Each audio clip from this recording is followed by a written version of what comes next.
Hello everyone, this is Money Mom. Welcome to the channel. Can't afford anything right now. Frugality can only get you so far.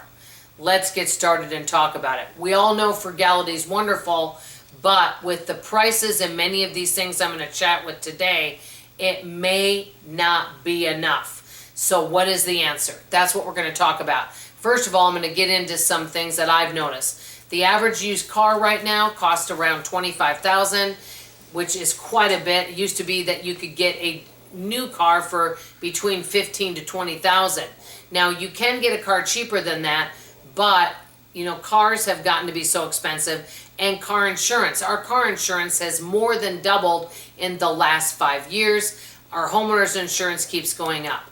Well, this is the issue. When all of these things keep going up and the cost of these things, we end up cutting back on other things. So if you take somebody, for example, that lives on a lower income, and I've seen so many videos, hey, how we are debt free on a low income.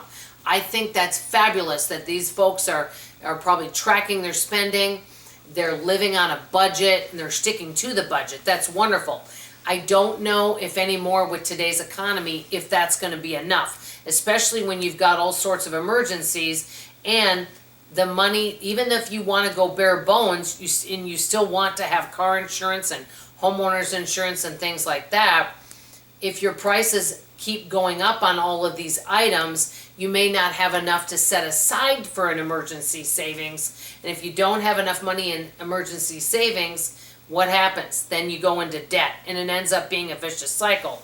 And for us, I don't know about you guys, but I can't afford those payments. So that's part of the reason that I live a debt-free lifestyle.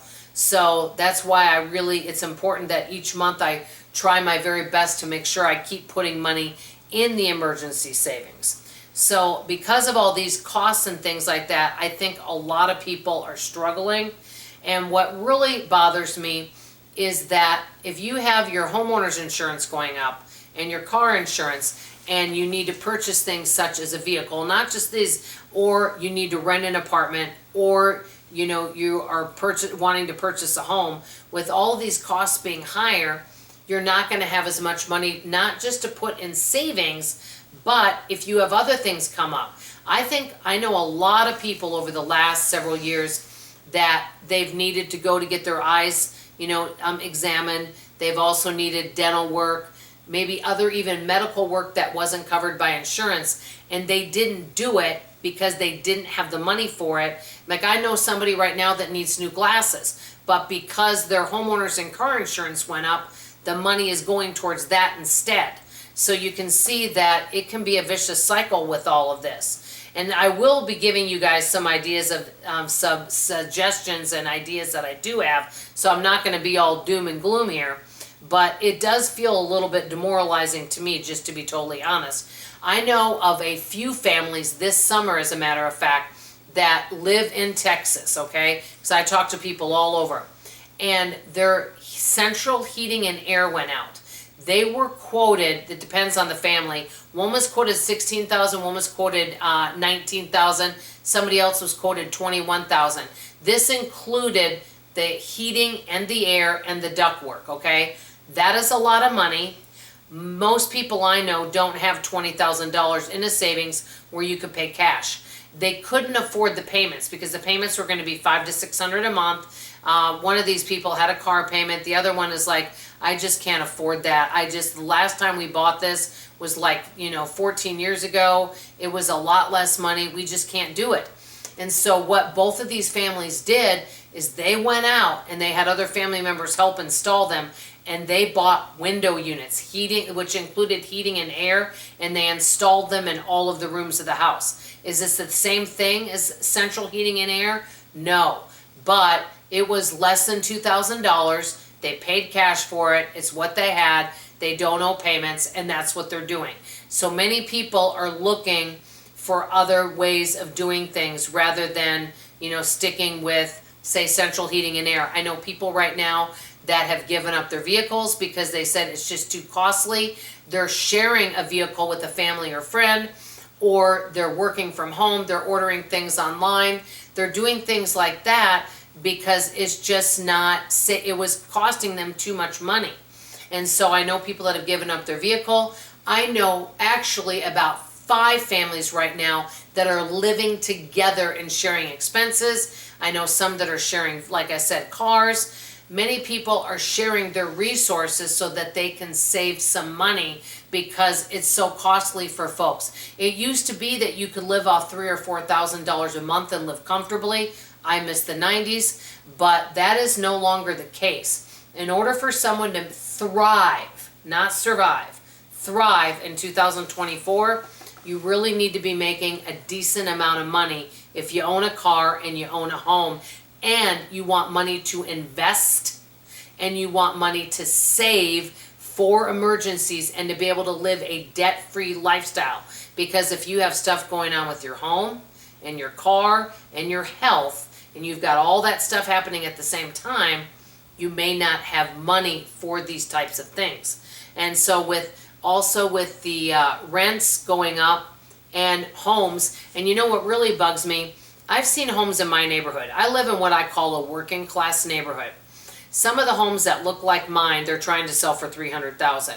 They are not nice enough. It would be one thing if they're trying to sell a home that's $300,000 that's really nice looking, but they're not that nice. And some of the places that they're trying to rent, like a 1-bedroom for $1,600, they're not that nice. And that's what really gets me is, I could see it if it was like a luxury apartment, but it's not luxury at all. So what can we do? Now, the Frugal community, which is fabulous, gives a lot of excellent advice, and I definitely think it's worth listening to. Number one, have a budget. Many of us know that have been around the block, right? Have a budget for your bills and also other things such as grocery and other spending. Number one. Number two, track every penny. That way you can see some holes in where you're overspending. We all know that. And number three, according to your bills, if you're overpaying for some things, make some phone calls and make some changes. One of the things I've noticed about the Frugal community, they are big on research. They will make changes, they will pivot, they're always tracking, they're always researching. That's why they're always ahead of the game. All those things are absolutely fabulous. And they will live a bare bones budget for temporarily or even longer if they need to in order to have money for savings so that they don't have to go into debt. So they will live without certain things that maybe other people see as a necessity. They will live without it. For example, if their dishwasher no longer works, well, unless they have cash for it, they may put that money towards something else that's more of a need and make sure they've always got money in savings. So all of those things are wonderful, wonderful tips, right? But it may not be enough if you're not making enough money. I know that people can live off a low income. I personally, in my opinion, I don't always see that as a positive thing because you may be in a situation where frugality may not be enough when you have a lot of emergency type things coming up and you're not able to save and pay cash for those things. My answers to this would be, obviously, number one, make more money. Find ways to increase your income. Even making an extra $500 a month could really help a family. That extra $500 could go towards, replacing a vehicle. It could go towards anything you would want, but an extra $500 a month could really make a difference. Research all of your options that you have. I know I told you guys I need to improve on doing more research when it comes to all my options, and that's the other thing. There's so many choices and options out there. A lot of people are in your same boat, which brings me to number three, network with other frugal people. There are so many fabulous ideas. This is a wonderful community with lots of ideas, and we can learn so much from one another. I learn a lot from this fabulous community. Number four, share resources with families and friends. Always be open to saving money and always be open to making extra money.